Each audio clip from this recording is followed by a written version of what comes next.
गुरुदेव और माँ गायत्री के चरणों में कोटि कोटि नमन। आप सभी को प्रणाम। आपत्ति काल का अध्यात्म, इसके पिछले वीडियो में पूज्य गुरुदेव ने हमको समझाया था कि यदि हम गुरुदेव का काम करेंगे तो वे हमारा काम करेंगे। जैसे श्री राम का काम भगवान हनुमान ने किया था और सारी रिद्धियां सिद्धियां प्राप्त कर ली थी, उसी तरह से हम भी सब कुछ प्राप्त कर सकते हैं। आइए जानते हैं अब उससे आगे। महत्वाकांक्षाएं कम करके इधर की महत्वाकांक्षाओं में लगा दें, फिर जो भी तू कहेगा हम बना देंगे। हम आपको सेठ नहीं बना सकते, मिनिस्टर नहीं बना सकते, राजा भी नहीं बना सकते, पर आपकी आध्यात्मिक महत्वाकांक्षाओं को हम पूरा कर सकते हैं, क्योंकि वे स्वाभाविक और सरल हैं। उसमें देवी शक्तियाँ काम करती हैं, पर आपकी भौतिक महत्वाकांक्षाओं में देवी शक्तियाँ सहायता नहीं करती। उसमें आपका कर्म और पुरुषार्थ सहायता करता है। यही घूम घाम करके दैवी कृपा आशीर्वाद के रूप में आ जाता है। फोकट में देवी कृपा आदमी की भौतिक महत्वाकांक्षाओं को पूरा करने में सहायक नहीं होती। यदि देवता पैसा देते होते तो हिंदुस्तान जैसा देश, जो देवताओं का देश कहलाता है, गरीब नहीं रहा होता। लक्ष्मी जी की पूजा करते हुए 7 पीढ़ियां व्यतीत हो गईं, फिर भी गरीबी हमारे घर से नहीं निकली। लक्ष्मी जी आई नहीं। हमने सुना है देवता कृपा करते हैं, देवता कृपा नहीं करते।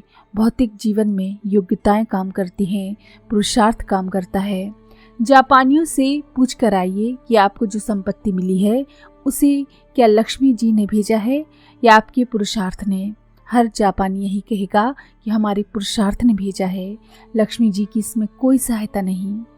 देवताओं की सहायता एक काम में आती है, आध्यात्मिक जीवन, आंतरिक जीवन के विकास में, जो कि वास्तविक जीवन है और सारी सफलताओं का केंद्र है।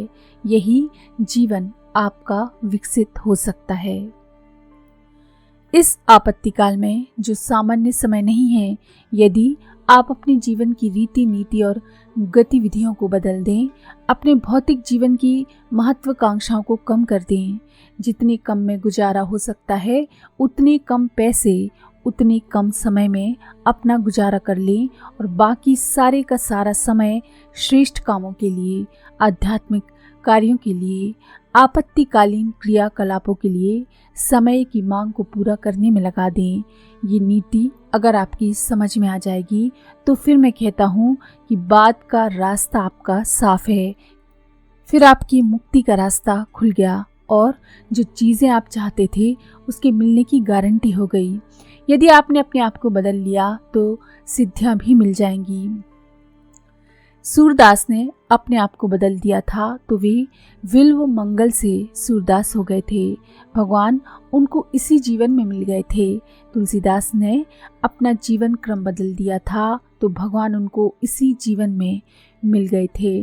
वाल्मीकि ने अपने जीवन क्रम को बदल दिया था तो भगवान उनको इसी जीवन में मिल गए थे। बुरे से बुरे आदमियों में से जिन्होंने भी अपने जीवन क्रम को बदल दिया उनको भगवान मिले थे, लेकिन जिन्होंने अपने जीवन क्रम में हेर फेर नहीं किया, भगवान के ऊपर जाल फेंकते रहे और ये कहते रहे कि हमको दिला दीजिए और आप हमारी डकैती में फ़ायदा करा दीजिए।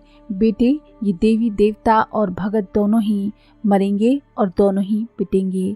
मैं चाहता हूँ कि आप इस अज्ञान से, इस जंजाल से निकल जाएं तो अच्छा है। मैं चाहता हूँ कि आपके सामने अध्यात्म की, शांति की, भगवान के प्यार की, सिद्धियों की, चमत्कारों की, जीवन की सार्थकता की एक स्पष्ट रूपरेखा हो तो काम चल जाए। ये आपत्ति धर्म है। इसमें आप लोग एक काम करना कि अपनी व्यक्तिगत महत्वाकांक्षाओं को जितना कम कर सकते हो कम करना, ताकि उसी सीमा में आप ब्राह्मण होते चले जाएं, उसी सीमा में संत होते जाएं जिस सीमा में आप ब्राह्मण हैं।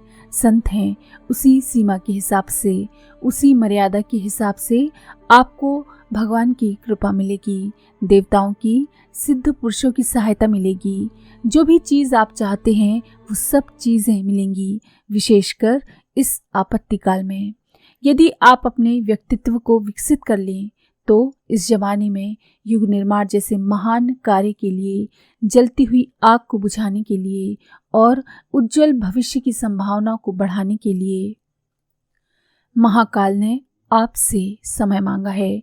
यदि आप अपनी भौतिक महत्वाकांक्षाएं कम करके आध्यात्मिक महत्वाकांक्षाओं में अपने मन को लगा सकें तो आपको शक्ति भी मिलेगी, समय भी बचेगा, पैसा भी बचेगा, अक्ल भी बचेगी, श्रम भी बचेगा।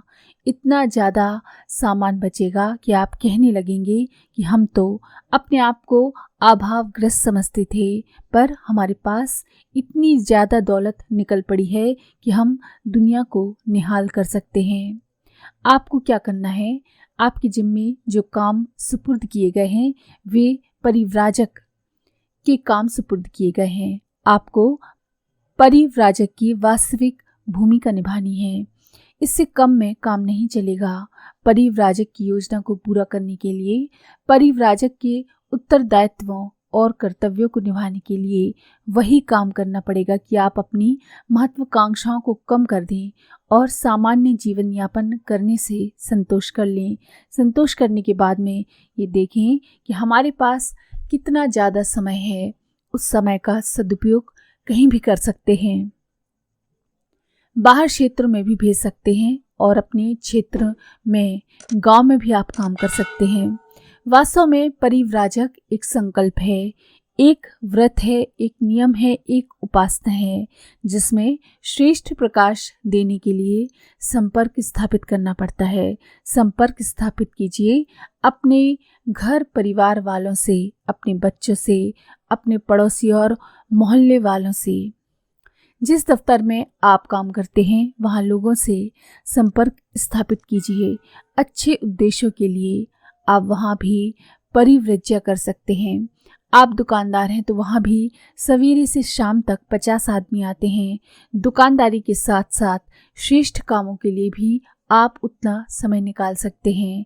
आप हर आदमी को 24 घंटे अच्छी सलाह दे सकते हैं, श्रेष्ठ प्रेरणाएं दे सकते हैं और सामान्य जीवन क्रम के साथ परिव्राजक व्रत का, जिसका उद्देश्य जन संपर्क है, हर समय पालन करते रह सकते हैं। आप कहीं भी जाएं, हम आपसे ये नहीं पूछेंगे कि इसमें कितनी सफलता मिली, सफलता मिले या ना मिले, पर प्रयास कितना किया गया, ये समयदानियों से हमारा मूल प्रश्न होगा। इस युग की सबसे बड़ी मांग समयदान है। समयदान का 10 सूत्री कार्यक्रम आप समझ लें और पूरा करने की कोशिश करें तो बात पूरी होगी। पहले आप बाहर जाइए और अपने आप से, दूसरों से भी कहिए कि युग बदल रहा है, ये आपत्ति काल है। आपत्ति काल में भगवान ने प्रत्येक जागृत आत्मा से समय मांगा है।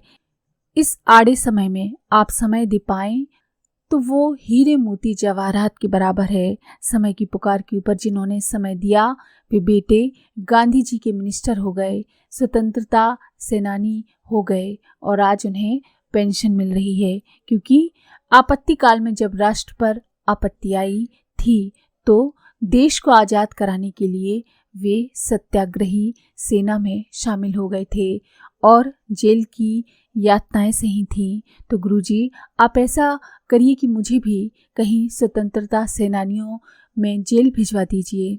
3 महीने की जेल हो जाएगी और स्वतंत्रता सेनानी बन जाएंगे। 250 रुपया पेंशन मिल जाएगी। बेटे तुझे मिलेगी नहीं क्योंकि समय चूक गया। जेल जाने का भी समय था, अब वो समय कहाँ है। अब आपत्तिकालीन समय है, ये युग बदल रहा है। आज का समय देना हीरे के बराबर, मोती के बराबर है। अगर अगली बार देगा तो तू क्या कर देगा? जब समय बदल जाएगा तब हम तेरे समयदान का क्या करेंगे? फिर समय की जरूरत नहीं पड़ेगी। अगले वीडियो में पूज्य गुरुदेव हमको आने भविष्यवाणी देंगे। तो अगला वीडियो अवश्य देखिए। जय माँ गायत्री।